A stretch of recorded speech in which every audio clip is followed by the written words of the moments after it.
আজ আমরা চলে এসেছি তাইওয়ানের ন্যাশনাল রেডিও মিউজিয়ামে। এই মিউজিয়ামটি রয়েছে ডিংলিয়াও প্রদেশ এবং মিনসিয়ং টাউনশিপের সংযোগস্থলে। প্রথম রেডিও স্টেশন প্রতিষ্ঠিত হয় 1928 সালে জাপানি শাসনকালে তাইওয়ানের রাজধানী তাইপেইতে। পরবর্তীকালে দ্বিতীয় বিশ্বযুদ্ধ শুরু হলে জাপানি সরকার যুদ্ধের খবরাখবর সম্প্রচারের জন্য মিনসিয়ং ও ডিংলিয়াও প্রদেশের সংযোগস্থলে বিরাট ধানি জমির মধ্যে 260 একর জমির ওপর এই রেডিও ব্রডকাস্টিং সেন্টারটি প্রতিষ্ঠা করেন 1940 সালে। এরপর দ্বিতীয় বিশ্বযুদ্ধের শেষ এবং স্বাধীন তাইওয়ানের জন্মের পরেও বেশ কিছু বছর মিনসিয়ং এর এই রেডিও ব্রডকাস্টিং স্টেশনটি পূর্ব তাইওয়ানের অন্যতম প্রধান রেডিও স্টেশন হিসেবে ব্যবহৃত।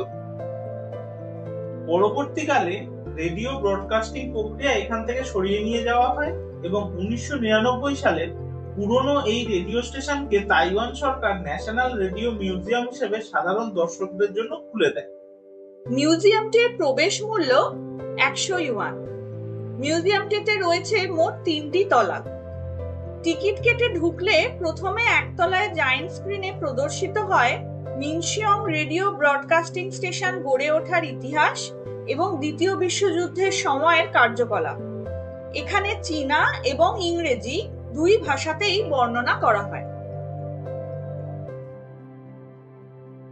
দ্বিতীয় তলাতে ছড়িয়ে ছিটিয়ে রয়েছে তৎকালীন রেডিও ট্রান্সমিশন এবং রিসিভিং স্টেশনের নানা দর্শনীয় বস্তু। এছাড়া ব্রডকাস্টিং এর চ্যানেলটিও রয়েছে এই দ্বিতীয় তলাতেই। এরপর আমরা চলে এলাম একদম শেষ অর্থাৎ তৃতীয় তলায়, যেখানে ব্রডকাস্টিং স্টেশন, ফোনোগ্রাফ, তৎকালীন ব্যবহৃত ভ্যাকুয়াম টিউব, ডায়োড, ট্রানজিস্টর ইত্যাদি প্রদর্শিত হচ্ছে। তৎকালীন ভ্যাকুয়াম টিউব, ডায়োড, ট্রানজিস্টর দেখে বেশ অবাক হয়ে গেলাম। বর্তমানের ফোন তো কোন ছাড়, একটা আস্ত ল্যাপটপ বোধহয় একটি ভ্যাকুয়াম টিউবের মধ্যে ঢুকে যাবে। টেকনোলজির এই অভূতপূর্ব উন্নতি যে হয়েছে তার প্রমাণ এরাই। তবে মানবতার কি সত্যিই খুব উন্নতি হয়েছে? মনে তো হয় না। হলে হয়তো দ্বিতীয় বিশ্বযুদ্ধের পরও নিজেদের লোভ, হিংসা প্রভৃতি চরিতার্থ করতে শুধু শুধু একটি দেশ অপর দেশের সাথে যুদ্ধে লিপ্ত হয়ে সাধারণ নিরীহ কিছু মানুষের জীবন বলিদান দিত না।